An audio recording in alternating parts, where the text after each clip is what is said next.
Founding father Alexander Hamilton fought in the American Revolution, aided in the passage of the Constitution, and served as Secretary of the Treasury.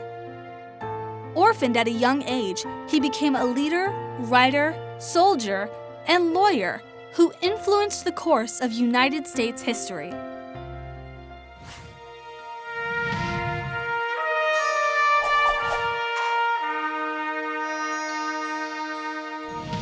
Alexander Hamilton stood in front of fellow delegates, passionate and empowered, striving to push for a new government.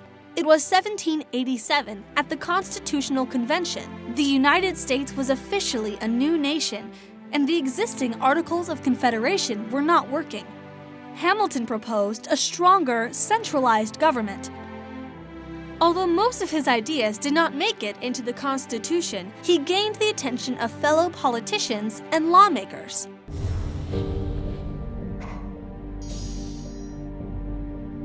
Hamilton was born in 1757 in the British West Indies and was orphaned by age 12. He immigrated to New York City in 1773 to pursue his education. The Revolutionary War pulled him from his studies, where he acted as General George Washington's aide. Hamilton handled all of the general's correspondence, writing letters and drafting orders. He returned to active duty to assist Washington at the Battle of Yorktown. After the Constitutional Convention, Hamilton, along with John Jay and James Madison, anonymously published a series of 85 essays called the Federalist Papers. The essays called for a system of checks and balances in government and promoted the ratification of the U.S. Constitution. Washington called on him again in 1789, this time to be Secretary of the new Treasury Department. As Secretary, Hamilton created the first national bank, the U.S. Mint, and developed a plan to deal with war debts.